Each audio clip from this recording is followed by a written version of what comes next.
So that's 9 different bird songs that I picked up on the Merlin app. Amazing. I just been recording for 2 minutes only. That's how many birds are around here. I think I'm up to 80 different birds in this area, including my brother's area over there. But just amazing. I love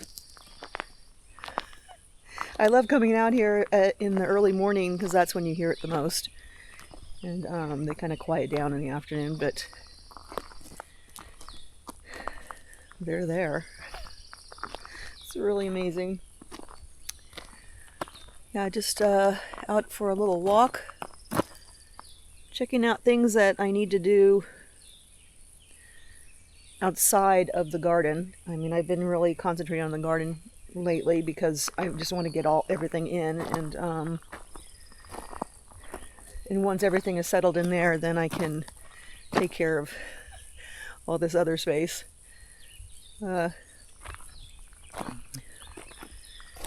Yeah, I will be getting rid of poison oak, which is a whole huge job, and get my weed whacker out and taking care of a few areas where I'm concerned there's a lot of growth where Max likes to run around, and we have had some snakes here. We had a few garter snakes in the garden. Those don't bother me, they're real tiny. And a king snake, which I understand they eat baby rattlesnakes, which may be the reason why I don't have any rattlesnakes over here. My brothers had the rattlesnakes, and they're out now since it's so hot in the day, and I cannot take Max over there until it cools down at night to visit, because he's just not not a safe dog when it comes to little critters. Like, we did have a super cute baby jackrabbit here, and it was here for 2 days. Took off, but he kept trying to chase it, and no matter how much I screamed and yelled at him, he wouldn't stop.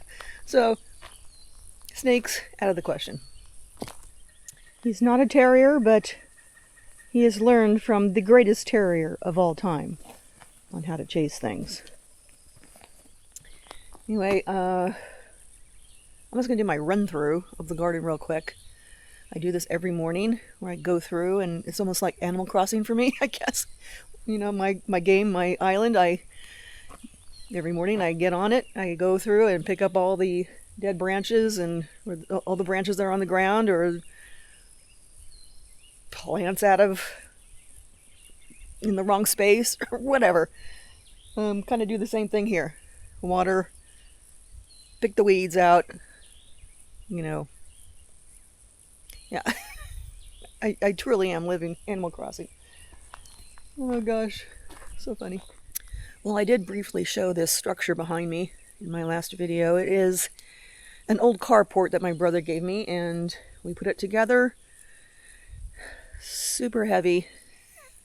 It's not going anywhere.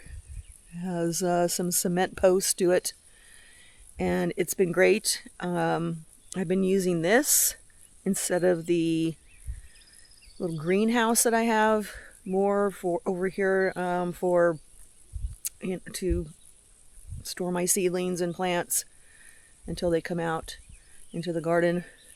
I've been doing that because the greenhouse gets super hot. And so the greenhouse right now is where it's at. I might move it at some point, but somewhere in the shade, because it's not working really for me. But right now it's just storage, just fine. Yeah, so just walking around, I do see there are a lot of weeds that I need to pull. Ugh. So this is my beans, my bean bed. I have some pole beans, and that's why I have this structure here for them to climb. And then there are also some bush beans that are coming up. Hopefully I didn't put them too close. And then I just have so many pepper plants that came up. You know, all this stuff is from seed, and I got a couple pepper plants in here. I've just been kind of putting them here, there, and everywhere because I'm running out of room. Yep.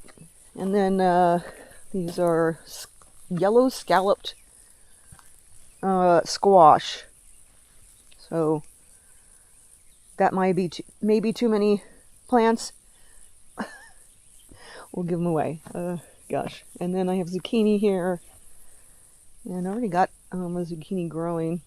It might be a little soon, but we'll just let that go. But like I said, I do have pepper plants here, everywhere. Here, there, and everywhere. I have them over there too. These are doing pretty good. I just planted these out. Again, all from seed. And they're all different. But I was having trouble on the other side with slugs getting at the leaves. And I got this stuff. It's, I don't know if you can see that. It is copper mesh. And you just cut pieces off, big pieces, and stretch it, and then put it around the plant. And that's supposed to keep the slugs from damaging your pepper plant leaves. So far, so good. It's worked. So, yeah, I'm going to have to start pinching the tops of these soon. I'm going to leave them for right now, let them get established a little more, but yeah, we got lots of different kinds. And some of the same from last year, and I added cayenne and let's see, cayenne is a new one, and the Szechuan peppercorns. My brother bought me some seeds, and so I'm trying that out. Okay, so this is obviously a tomato plant, but these are called Floridade. I think that's how you say it. And they can handle extreme heat. I guess they're from Florida, I guess. So I'm trying these out. It's more of a medium-size tomato, and they are determinate. Yeah, which means that they will all come in and give you fruit around the same time, within a couple of weeks. The others, and they're more of a bush plant. The others are indeterminate, and I have a few of those, and those give you fruit, you know, throughout the summer. So we'll see. This is a big old experiment. We'll see how it goes. So yeah, pretty happy with how everything is going. It's more peppers. So many peppers. But yeah, happy. You know, it might still be a little too cold for my cucumbers, but they were getting pretty big and leggy. I thought I might as well just put them out. So here they are. I have to put the climbing structure stuff around here, but yeah, I'm just keeping an eye on them. They don't look so great. Just keep an eye on them. All these are hiding these things are hiding my eggplants, because the extreme heat is making them wilt, and until they get established, they're just going to have to stay underneath this. I have them everywhere. I bought them a long time ago, and I don't remember where I got them from, but I have them over there too, and they're helping. Okay, so I thought I would give you a quick update as far as hits and misses that I've had for this winter. This is one of the ones that is, well, kind of a miss. First of all, there's not much growing here. It's a very small plant, but it has been in here since October.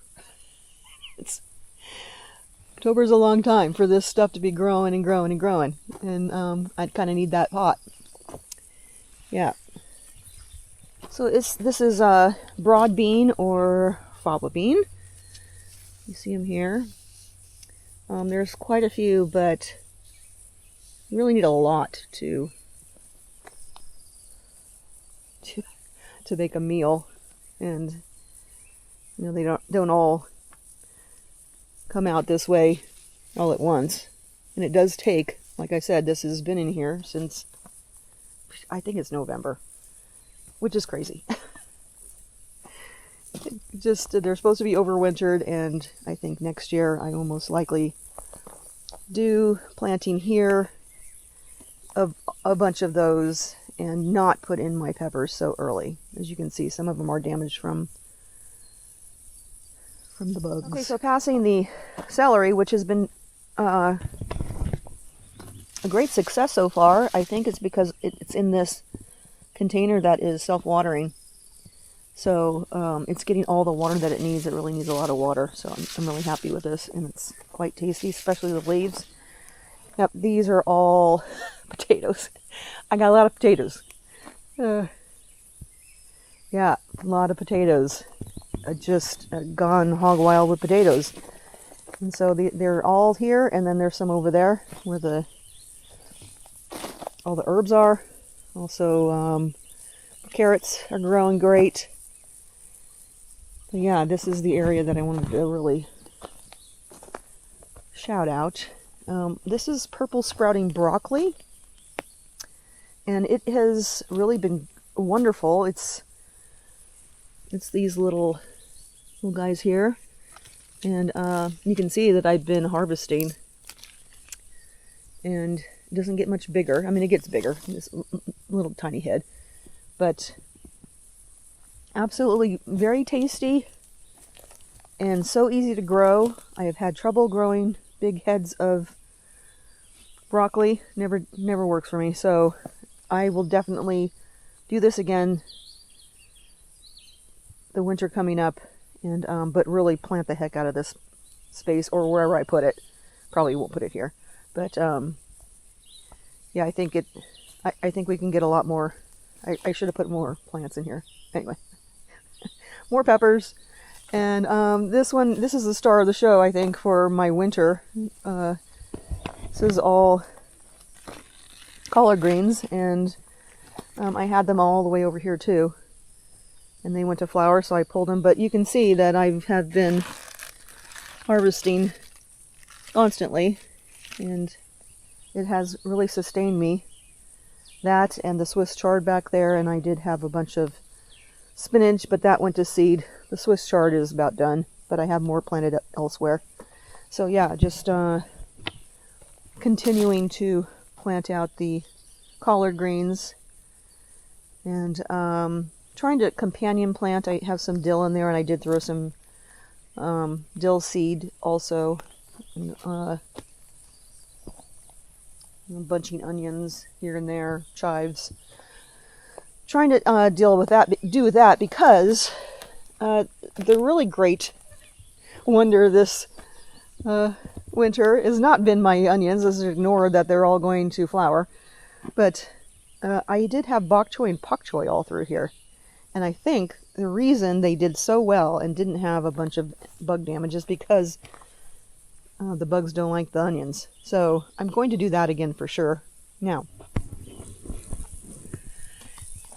I think the issue with my onions, and I had an issue with my onions and my garlic, is that the onions, I planted them too soon. I planted what the package said for my area, but I think it was too soon because these shouldn't be flowering. We'll see. I'm gonna let them go. Some of them I cut, flowers I cut. I read that that's not gonna help. It's just gonna make things worse. I don't know. So I did grow these from seed, so this is not supposed to be happening. We'll see what happens. There's a couple that don't have flowers. I'm just gonna let them go, and I have like rooted around down in there, and there are bulbs. They're just not very big. I think the other issue is that I planted them too deep. You should be seeing the bulbs at the top, and yeah, you really have to dig down in there to find them. So I will try doing onions again next year. I don't like giving up. I will, however, be giving up on the garlic for sure. This is my garlic, and I've already pulled several because they're ready, and they're ready too soon. I did pull a bunch of the elephant garlic that was in the back, and the issue is that they're just not really good formed bulbs of garlic. Not enough cloves. Again, been sitting here forever. They're just not, and I feed them constantly. I'm constantly giving them nitrogen, and it's just, they're just not, they just don't perform for me. I just cannot do garlic. I'm giving up. To show, this is borage, I believe it's called, and it's going to have flowers. I probably put too many seeds in here, but and I understand that it does self-seed elsewhere. We'll see. But I put it here to protect the cherry tomatoes. These are indeterminate cherry tomatoes, and they are going to get big. This cage will not sustain them the entire time, and I will put up post and help them grow, stay alive. I do already have some little babies here and there. They're growing. And then, you know, don't remember what this one is. Just put it there because that's all I had left. That's the last one. Oh, this is a beef determinate. So this one's going to stay as a small shrub, and hopefully the cherries don't shade them out, or shade that one out. But anyway, this is what we're doing here, people. I also have other stuff in here, some flowers and weeds, which I really need to do some weeding this morning. And this is all tomatoes. All tomatoes. Holy cow, I got a lot of tomatoes. And also, again, like I said, I'm trying to do more companion planting, and I do have marigolds and more dill. I think that's oregano. So I'm trying hard to do that. Hopefully keep the pests at bay. But all these are, except for this one, these are all beef determinants here and here. So they will stay kind of bushy. And the ones back there are my Roma tomatoes that are determinant. Looks like I need to fix my cage there. But yeah, that'll be great. They come all in bloom and in hopefully give me the fruit at the same time. Then I can can them. It'll be much easier. And then the ones with the really pretty yellow flowers, those are tomatillos. I have 2 of those. I'm going to try that out. I've never grown those before. I'm excited about that. This cage over here has my indeterminate tomatoes, and they will vine and get quite tall. And I will have to put some string up here to help them keep from falling over. I already have some tomatoes. And yeah, just keeping an eye on things. Again, more companion planting. And then this is an interesting one. These are called Tiny Tim. They are tiny. They are also considered a bush tomato, and they will stay kind of small. They will get bigger than this, but and these guys already have flowers on them, so cute. But they'll have very small tomato, and I mean, they're adorable, and I think this would be great for people that want to have, you know, like a cute little tomato plant on their picnic table or something in a pot. Love it. Again, I have some bunching onions, I think. Could be chives, I don't know. Yeah, definitely chives. Ooh, strong. So that's the garden tour. I do have other things growing. I planted out some pinto beans. I grew kidney beans last year, came out fine, worked. So I thought I'd try pinto beans this year. Also, I have butternut squash growing, lettuces. Yeah, I have a ton of seedlings in the carport area growing, and they're all flowers, which make me very happy. And we'll be planting those out everywhere that I can find space. I also have cosmos in pots everywhere. Just threw the seeds in. Hopefully those come up. But yeah, just looking forward to this summer, picking berries and eating the peas that are fresh from the pod. It's just my kind of thing. So yeah, I'm going to finish this day and try to cut back some of the growth, extra growth that's been happening around here. I don't want to go too far. I know there are a lot of bugs in obviously there are tiny baby rabbits, baby jackrabbits out there. I don't want to hurt them or disturb them, so I will be careful and not go too deep. You know, a lot of birds nesting. You can see them fighting hawks constantly, chasing them away from their nests. Also, the cicadas are out right now. They are, yeah, I don't know if you can hear it, but they make this noise that almost sounds like some kind of electrical box or something. They just make this constant sound. I don't know if you call them cicadas or cicadas. I have no idea. But anyway, they're out. And when it starts getting warm, they'll be out flying around. And that's when I want to go inside, because they will always end up flying straight into my hair. Not cool. So yeah, okay. So I'm gonna get going and finish out this beautiful morning. Probably need to water. Takes me about 45 minutes to water this thing, so I gotta get a move on.